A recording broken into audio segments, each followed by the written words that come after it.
JDiv is back out of here to give everyone another Walking Dead Season 4 episode review video, but before I get into that, it is extremely important if you're not caught up to the point where I am in watching or rewatching The Walking Dead for you to pay attention to that episode title.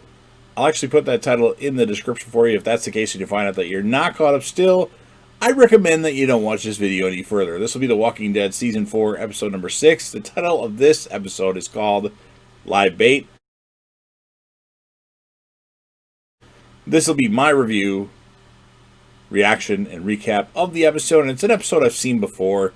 I'm just recapping it for the channel and doing that due to the fact that they announced that The Walking Dead Season 11 will be the conclusion of just the main Walking Dead show. That doesn't necessarily mean the Walking Dead story will be over at that point. But we have a flashback episode, or kind of an episode to tie some loose ends, let us know what's happened in the meantime. But we start off back at the end of Season 3. The governor becomes indifferent and somewhat catatonic following the massacre of the Woodbury army. Afraid of what he might do next, his henchmen Martinez and Schumpert, the bowman, abandon him while he's asleep at their campsite.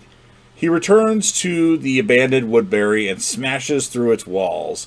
His former town is then overrun by walkers, and he burns the entire settlement to the ground before proceeding to aimlessly wander the countryside alone.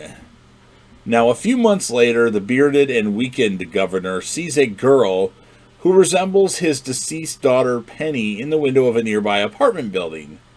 Inside the building, he meets the Chandler family residing there. Lily and Tara, who are sisters, David, who's the father, and then Lily, Megan, who is Lily's daughter, the girl the governor had seen in the window. The family has sufficient food and arms, and they are waiting for the National Guard. Now, after explaining that he would only stay for the night, he fabricates a false story involving the fall of Woodbury and a new identity, calls himself Brian now, a name he saw painted on a bar. Now, David then requests that the governor retrieve a backgammon set from a neighbor, which the governor does, despite having shot the walkers there.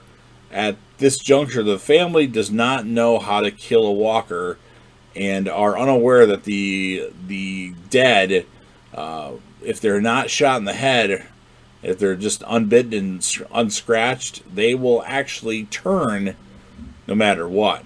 And they didn't know that because they thought they had killed this person, and they didn't. But the governor took care of it. But the next morning, Lily asks the governor for one last favor before he leaves.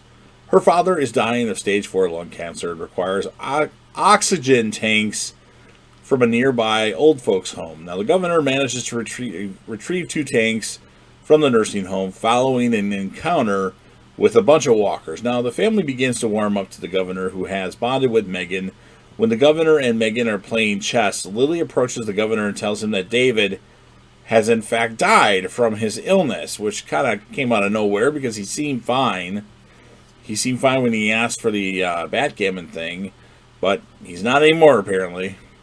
And then the governor goes to investigate and look at David, and when David turns and attacks Tara, the governor bashes David's head in with one of the oxygen tanks. I can't say oxygen tonight for some reason. Megan begins to avoid the governor, but Tara, one of my favorite characters in The Walking Dead, Tara, yeah, this is the episode with Tara debuted. And you know what? She's not that bad in this episode. But they eventually understand him for his act. Now, after the governor buries David, he burns the photo of his wife and daughter, hoping to erase the memory of his old persona. His cruel persona, that is. When he confronts Megan about her grandfather's death, as he prepares for his departure, he approaches the Chandlers to say goodbye, but Lily insists that he stay, for he has become part of their family.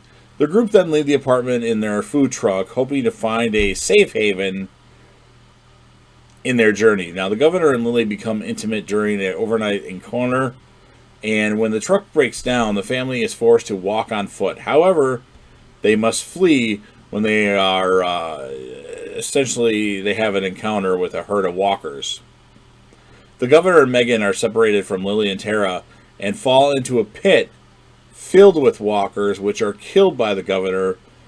He assures Megan that he will let nothing harm her, and the episode ends when he looks up to see a shocked Martinez, his number 2 guy after he killed Merle. So I like the episode. It's good to see what the governor's been up to.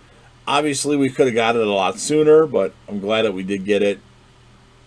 They could have went the story route of the rise of the governor's story. That would have been more interesting, and that would have taken up a lot more time. I'm glad that Martinez came back. That's cool. I've always liked Martinez on the show, actually. So as far as the score of this episode, it was kind of, just focused mainly on the governors, and Lily and Tara and Megan. I'm going to give it an 8.4 out of 10. It's probably a higher score than most would give it, but I liked it. Obviously, the character of the episode is Martinez. No, it's the governor. And that's what I think about that episode. So if you're a fan of The Walking Dead and you absolutely love this series and are interested to see what happens in the end, go ahead and smash that like button. You can do it. Smash it. Hard. If you know anybody else that you think would be interested in listening or watching these videos, go ahead and share the video with them and let them know they can share with anybody else that they want. It's very important to leave me a comment in the comments section. You can talk about realistically anything in there. Your favorite episodes, your favorite characters, your favorite moment of this particular episode, your score of this episode. Whatever you want to put it in the comment section. I'll respond to all comments. And then, of course, last but certainly not least, don't forget to hit that sub button. Subscribe to this channel, join the team, show your damn support, and be a part of something special. And JDev will return.